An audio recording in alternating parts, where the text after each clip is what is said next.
Oui, on va continuer donc avec Lorraine Ronce, qui représente l'association Dessine-moi un mouton, qui va nous présenter le fonctionnement de la ville avec cette association.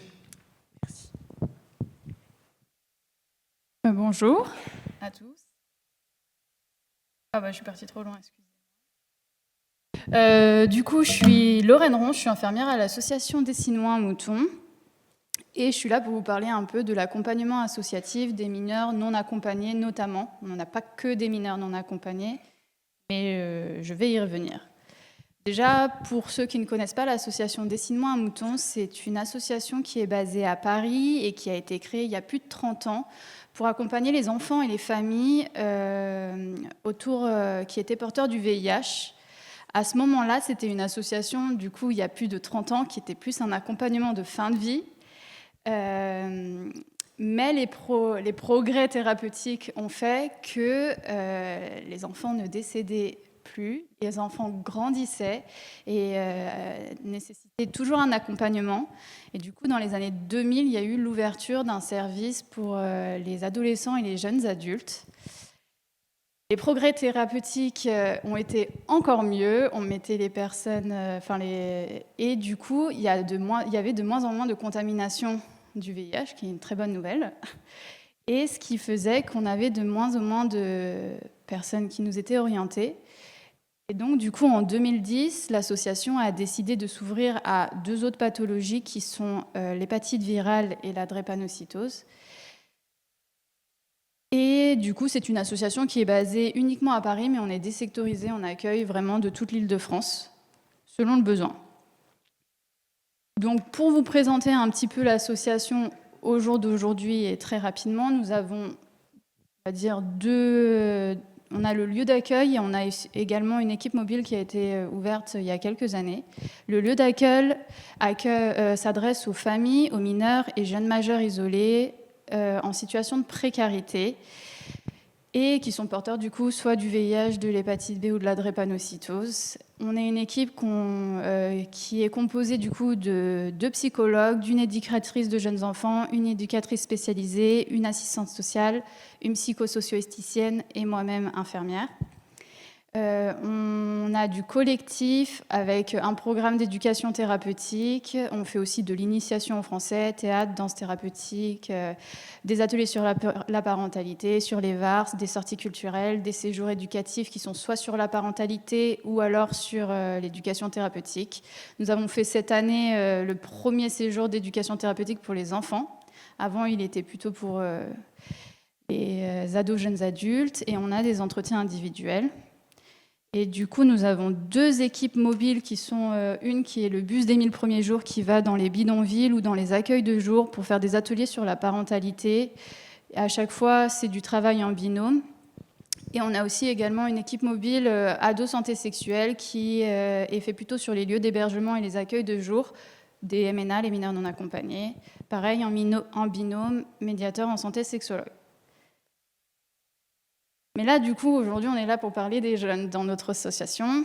Comment ils arrivent chez nous? On va dire que majoritairement, c'est association hôpital et parfois, c'est des connaissances, donc c'est des jeunes qui nous orientent les jeunes. Il y a eu un énorme travail de partenariat qui a été fait sur plusieurs hôpitaux où on a présenté notre association et aussi des associations aussi qui ont entendu parler de nous. Et c'est souvent eux qui nous les orientent. Pour nous les orienter, c'est assez simple. En fait, ils voient une problématique, donc des jeunes qui sont en situation précaire, qui ont des pathologies qu'on suit et qui ont besoin d'un accompagnement pluridisciplinaire. Et du coup, ils nous contactent et nous, après, si le jeune est d'accord pour venir à l'association, le premier accueil se fait à l'association. Sinon, on peut aller parfois sur les lieux d'hébergement ou à l'hôpital. On n'est pas limité. Le but, c'est que le jeune se sente à l'aise pour nous rencontrer. Je ne vais pas tout détailler, mais dans les accompagnements individuels, on a un peu notre spécificité. Le pôle jeune, du coup, c'est plutôt avec l'éducatrice spécialisée, une psychologue, une psychosocio-esthéticienne et une infirmière. Si je peux résumer, parce que je pense qu'on n'a pas trop le temps de voir tout, mais c'est qu'on fait en vrai selon les besoins de nos bénéficiaires. Donc, je vais parler pour moi, parce que la question m'avait été posée, par exemple, sur le lien ville-hôpital. Je fais selon les besoins du patient. Si je peux vous donner un exemple, il y a certains de nos bénéficiaires qui n'osent pas poser les questions aux médecins parce que ça peut être oppressant. Et du coup, je peux les accompagner pour qu'ils puissent poser les questions. Ou parfois, parce qu'ils ne savent pas très bien lire ou écrire, je peux aussi, avec le bénéficiaire, contacter le service, essayer d'avoir le médecin pour qu'on puisse communiquer, pour se coordonner ou pour parfois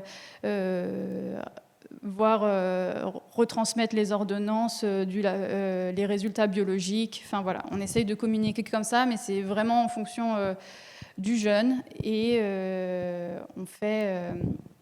on communique comme ça. Sur le collectif, pareil, on a plein de choses que l'on organise. On a de la danse-thérapie, on a des groupes de parole, des ateliers théâtre, de la cuisine, des sorties, de l'anglais. On a du sport avec de l'activité physique adaptée, une fois par semaine. Une fois toutes les 2 semaines. On a de l'éducation thérapeutique. L'éducation thérapeutique, on a fait le choix actuellement que majoritairement les ateliers qui sont sur la pathologie soient plutôt en individuel et on fait en collectif plutôt des ateliers généraux qui rassemblent toutes les pathologies.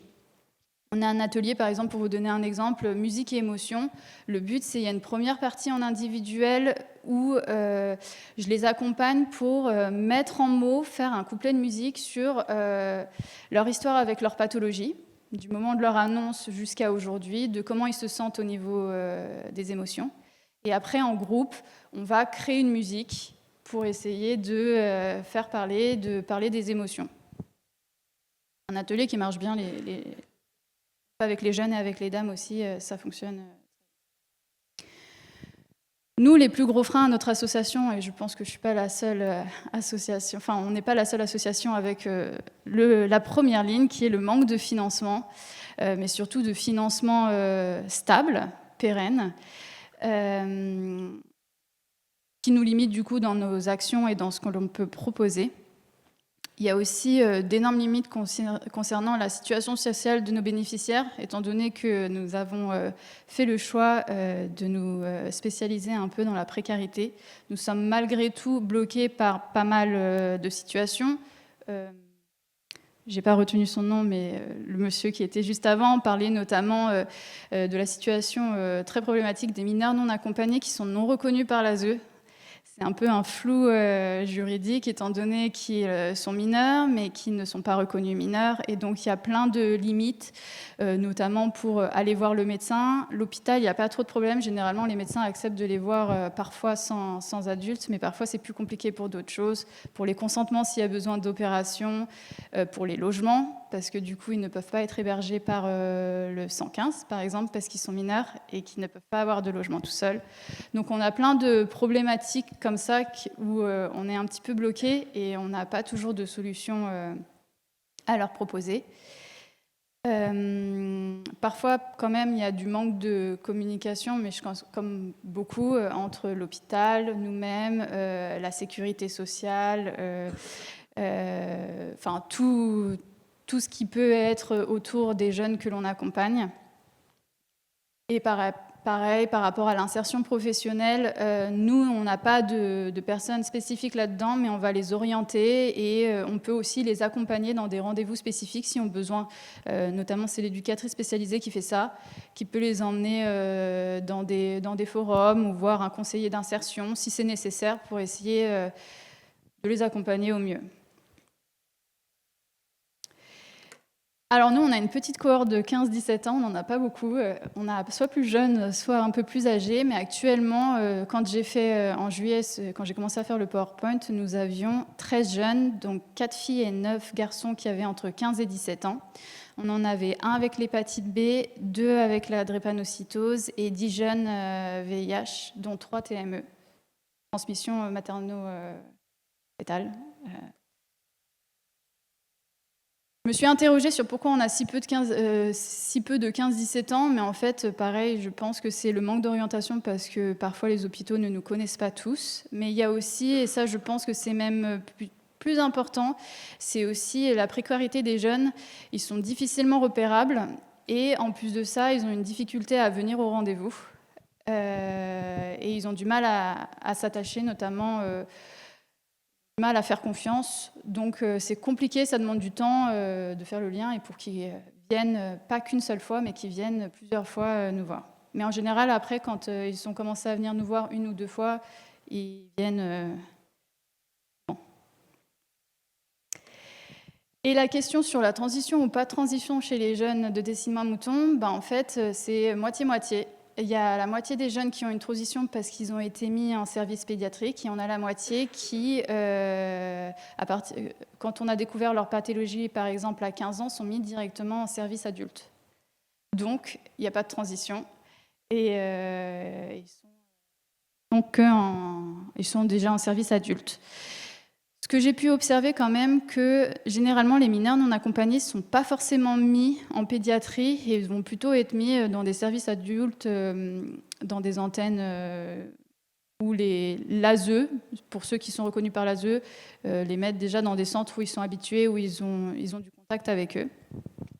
Il y a aussi l'âge d'arrivée en France, comme je vous ai dit, souvent, quand ils ont plus de 15 ans et qu'ils arrivent en France et qu'on leur diagnostique leur pathologie, ils vont être plutôt mis en service adulte. Et aussi, la deuxième chose, c'est que généralement, les enfants qui sont venus avec leurs parents, ou les adolescents qui sont venus avec leurs parents, vont être mis, étonnamment, plus en pédiatrie que les ados qui sont seuls. C'est ce que j'ai pu remarquer dans nos jeunes, à décilement à mouton. C'est pas forcément... J'avais recueilli 4 petits témoignages de jeunes qui passaient par là quand j'étais en train de faire mon PowerPoint.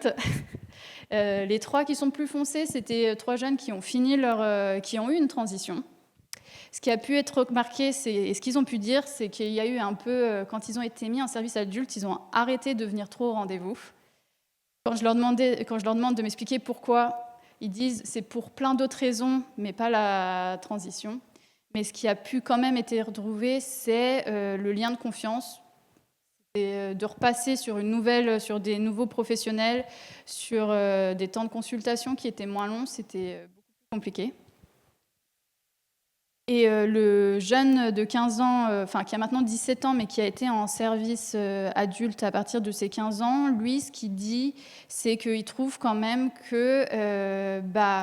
on ne prend pas assez le temps dans les consultations, qu'il a des questions, mais que le médecin ne prend pas le temps de lui redire les résultats, de lui expliquer certaines choses. Voilà, c'était pour un peu avoir quelques témoignages. 1 minute. Ok, je vais choisir ce que je voulais dire. Nous, le point d'intention, je pense, qui est très important, c'est vraiment le lien de confiance qui est très important pour ces jeunes. Et que, en tout cas, nous, dans notre population, surtout pour les mineurs isolés, la transition du service pédiatrique au service adulte, ça peut faire rappeler à d'autres transitions, le départ du pays, le fait qu'ils se retrouvent seuls et le fait de repartir en service adulte où, du coup, il y a moins le temps pour les temps de consultation. Il faut qu'ils soient plus autonomes, et ça peut les faire repartir, les repartir en arrière, d'arrêter d'aller aux consultations, parce que ça leur rappelle plein d'autres choses. Et puis je pense que je vais m'arrêter là.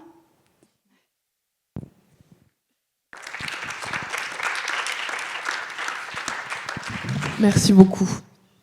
Est-ce qu'il y a des questions ? Merci beaucoup, Lorraine.